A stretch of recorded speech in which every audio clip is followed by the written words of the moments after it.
Gente, um assunto de competência material da Justiça do Trabalho que sempre gera estranheza nas aulas de processo, porque não é comum na prática, é a análise do artigo 114, inciso 1 da Constituição, que fala que é competência da Justiça do Trabalho as ações decorrentes das relações de trabalho.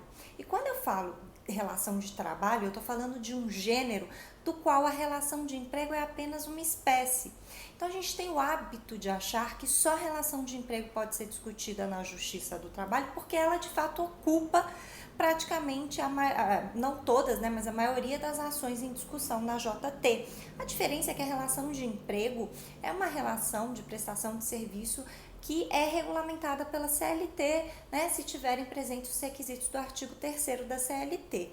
Mas, se eu tiver diante de uma prestação de serviços autônomos, eu posso ter essa discussão também levada à Justiça do Trabalho. Quais são as exceções? Então, eu gosto de dar muito o exemplo do médico que presta serviços para a clínica, né? Se ele quiser discutir essa prestação de serviço na Justiça do Trabalho, ele pode, tá, gente? Artigo 114, inciso 1.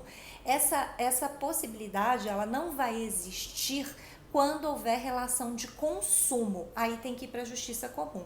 Então, se você identifica naquela situação um consumidor, você já sabe que não pode haver a discussão na justiça do trabalho. Então, por exemplo, nesse caso, se fosse um cirurgião plástico e tivesse em discussão o valor do pagamento da paciente que não ficou satisfeita e não fez o pagamento, por exemplo, é relação de consumo, porque eu estou envolvendo a paciente.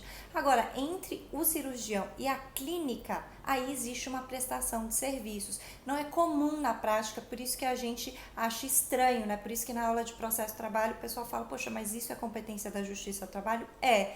E a gente tem também a súmula 362 ou 363, vou colocar aqui, do STJ, que diz que eu não posso ter ação de profissional liberal contra cliente na Justiça do Trabalho, é competência da Justiça Comum.